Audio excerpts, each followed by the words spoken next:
నేత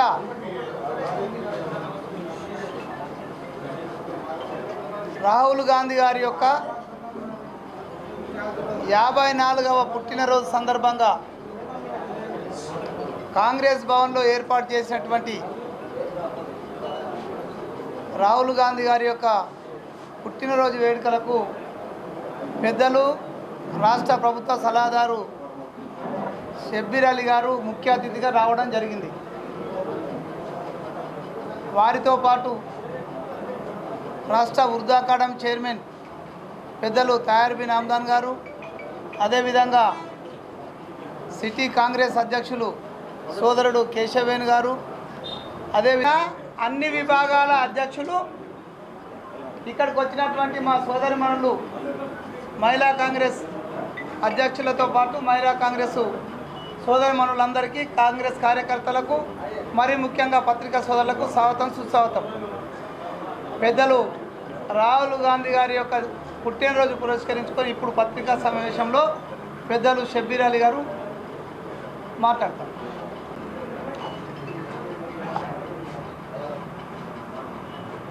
యువ నాయకుడు, భారతదేశానికి త్యాగాలు చేసిన కుటుంబం నుంచి వచ్చిన శ్రీ రాహుల్ గాంధీ గారి బర్త్డే సందర్భంగా ఇవాళ నిజామాబాద్ జిల్లా కాంగ్రెస్ ఆఫీస్లో చాలా ఘనంగా ఆయన బర్త్డే జరుపుకుంటూ కేవలం కేకే కాకుండా ఇవాళ యావత్ నిజామాబాద్, కామారెడ్డి, నిజామాబాద్ పాత జిల్లాల్లో అన్ని హాస్పిటల్స్లలో ఫుడ్ డిస్ట్రిబ్యూషను, అన్నదానం కార్యక్రమాలు కూడా పెద్ద ఎత్తున ఉమ్మడి జిల్లాలో జరుగుతుంది. రాహుల్ గాంధీ గారి ఉద్దేశం ఏమంటే కేక్ కట్ చేసి మీటింగ్స్ కాకుండా నా మెసేజ్ బీద వాళ్ళ దగ్గర పోవాలా. అందుగురించి ఆయన కన్యాకుమారి నుంచి కశ్మీర్ వరకు 4000 కిలోమీటర్ కాళ్ళ నడకతో నడుచుకుంటా దేశంలో ఎక్కడ బీదరికం ఉంది, ఎలా ఈ బీదరికంని యువకులను ఎంప్లాయ్మెంట్ ఎలా ఇవ్వగలుగుతాను, ఎలా ఇండస్ట్రియల్ ఇన్ఫ్రాస్ట్రక్చర్ని డెవలప్ చేయగలుగుతాము, ఎలా అగ్రికల్చర్ చేసే వాళ్ళను బతుకులు బాగా చేయగలుగుతాను, విద్యారంగంలో దేశంలో ఆ బీద వాళ్ళని కూడా ఉన్నత విద్య ఎలా కల్పించాలో, ఇలాంటి కార్యక్రమాల్లో రాహుల్ గాంధీ ఆలోచన ఉంది. ఆయన ఆలోచన మట్టుకు కూడా మేమందరం కూడా గ్రామాల్లో ఆయన ఆలోచన, ఆయన విధానాన్ని గ్రామాల్లో తీసుకొచ్చినందుకు ఈ రోజు నుంచి నిజామాబాద్ జిల్లాలో, ఉమ్మడి జిల్లాలో రాహుల్ గాంధీ ఒక మెసేజ్ని గ్రామాల్లో తీసుకుపోయి ప్రభుత్వంలో ఉన్నాం కాబట్టి ప్రభుత్వం ద్వారా ఇవాళ స్కూల్స్ ఓపెన్ అయినాయి. ఈ స్కూల్స్లో పిల్లలకు ఏమీ లేవు. కొన్ని చోట ఆ పిల్లలకు డ్రెస్ లేకుంటే ఆర్థికంగా ఇబ్బందులు ఉంటే మా వాలంటీర్స్కు కూడా నేను అప్పీల్ చేస్తున్నా, మా కాంగ్రెస్ నాయకులకు, కార్యకర్తలకు అప్పీల్ చేస్తున్నాను. ఆ పిల్లలకు మీరు స్కూల్ డ్రెస్ అప్ చేయండి.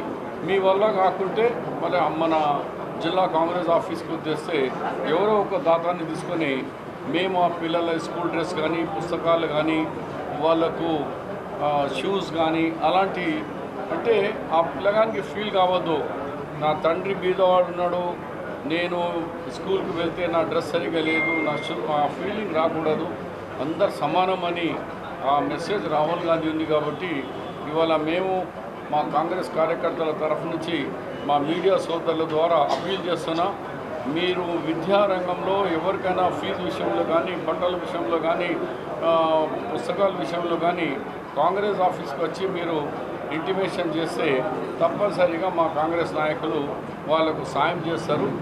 రాహుల్ గాంధీ ఇచ్చిన మెసేజ్ బీద వాళ్ళ దగ్గరికి పోవాలా, అందరికీ సాయం చేయాలా. ఆ మెసేజ్ అన్ని గ్రామాల్లో అండ్ యువజన కాంగ్రెస్ మిత్రులు కూడా కోరుతున్నాను. యువజన కాంగ్రెస్ నాయకులు కూడా మరి బ్లడ్ ఎక్కడ తక్కువ ఉన్నా మీరు అక్కడ లిస్ట్ పెట్టేసి కాంగ్రెస్ ఆఫీస్కు ఫోన్ రాగానే, లేకుంటే ఈరోజు మా క్యాంప్ ఆఫీస్ అడ్వైజర్గా నా క్యాంప్ ఆఫీస్ కూడా మధు యాషి గారి ఇంటి దగ్గర పాత ఆయన ఇల్లు ఉందో దానికి క్యాంప్ ఆఫీస్ కూడా పెడుతున్నాను. అక్కడ ఒక రూమ్ మనకు మా బ్లడ్ ఇచ్చే వాళ్ళు ఉంటే ఏ రాత్రికి ఏ హాస్పిటల్లో అవసరం పడినా వాళ్ళు మనకు ఫోన్ చేయగానే మా యూత్ కాంగ్రెస్ స్టూడెంట్ వెళ్ళి అక్కడ బ్లడ్ యూత్ కాంగ్రెస్ కానీ ఎన్ఎస్ఓఎల్ కానీ ఆ బ్లడ్ ఉచితంగా ఫ్రీగా ఆ హాస్పిటల్స్కి పోయి ఇచ్చే ఏర్పాట్లు కూడా కాంగ్రెస్ పార్టీ నుంచి చేపడుతున్నాము యావత్ 2 జిల్లాల్లో. ఎందుకంటే రాహుల్ గాంధీ ఇదే ఉంది, మానవతానికి మీరు సేవ చేయండి. ఎవరు ఉన్నా ఎవరు లేకున్నా ఎక్కడ కష్టాలు ఉన్న చోట బ్లడ్ డొనేషన్ కానీ వాళ్ళ ట్రీట్మెంట్ కానీ అన్ని విధంగా ఈ యొక్క రాహుల్ గాంధీ బర్త్డే సందర్భంలో ఈ మెసేజ్ పాస్ ఆన్ చేస్తున్న ఎన్ఎస్వై యూత్ కాంగ్రెస్ కలిసికట్టుగా మేము అన్ని గ్రామాల్లో రాహుల్ గాంధీ ఇచ్చిన మెసేజ్కు చెప్తాం. नफ़रत के बाज़ार में मोहब्बत की दुकान, नफ़रत के बाज़ार में मोहब्बत की दुकान అంటే ఇవాళ కొన్ని రాజకీయ పార్టీలు వాళ్ళ రాజకీయ స్వతంత్రం గురించి చూసుకొని లాభం గురించి మరి ఇవాళ హిందూ ముస్లిం సిక్ ఈసాయి మతాల మీద చిచ్చుపెట్టి ప్రాంతాల మీద పేర్ల మీద చిచ్చుపెట్టి రాజకీయం చేయాలనుకుంటున్నారు. దానికి వ్యతిరేకంగా యూత్ కాంగ్రెస్ ఎన్ఎస్వై సేవాదల్ మహిళా కాంగ్రెస్ ఆల్ ఫ్రంటల్ ఆర్గనైజేషన్ కలిసి దీనికి అగెనిస్ట్గా పోరాడి దేశాన్ని సెక్యులరిజంగా ఈసారి మీ ద్వారా నేను రాహుల్ గాంధీ గారి పదయాత్ర వల్ల ఇవాళ దేశంలో మరి ఇండియా అలయన్స్కు అంత పెద్ద ఎత్తున సీటు రావడం, భారతీయ జనతా పార్టీకి సింగిల్గా ప్రభుత్వంలో మెజారిటీ ఇవ్వకుండా ఆపి ఈ బాబాసాహెబ్ అంబేద్కర్ రాసిన రాజ్యాంగాన్ని మార్చాలని 400 इसके अबके बार 400 సీట్ అన్నారు. 400 సీట్ రాలేదు, 300 సీట్ కూడా రాకపోయింది.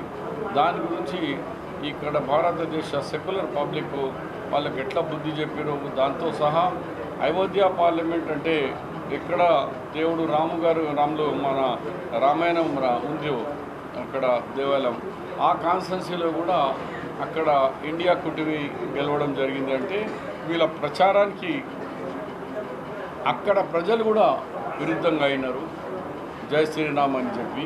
అందుగురించి ప్రజలకు ఇప్పుడు తిండి, ప్రజలకు ఇల్లు లేని వాళ్ళకు వాళ్ళ సమస్యలను ఈ స్కూల్స్ కాలేజెస్ ఉన్నత విద్య దీని మీద మనం కాన్సన్ట్రేట్ చేయాలా. కాబట్టి ప్రజలు భారతీయ జనతా పార్టీ వాళ్ళ అలయన్స్కు ఎన్డీఏకు మంచి బుద్ధి చెప్పినారు. అయ్యా దీనివల్ల కాదు, మీరు దేశంలో ఉన్న ఫార్మర్స్కు మరి గరీబీకు అందరినీ తీసుకొని కలుపుకొని పోవాలా, అప్పుడే దేశం ముందుకు పోతుంది. ఖాళీ నారంసే స్లోగన్స్తోని దేశం ముందుకు పోదు, ఉపన్యాసాలతో దేశం ముందు పని కావాలా. రాహుల్ గాంధీ గారు పని చేసి చూపించినారు. ఇవాళ దేశంలో 4000 కిలోమీటర్లు నడిచి భారత్ జోడు అదే కార్యక్రమాన్ని తీసుకొని మా కాంగ్రెస్ అండ్ ఫ్రంటల్ ఆర్గనైజేషన్ అందరూ ముందుకు పోతాం. Thank you.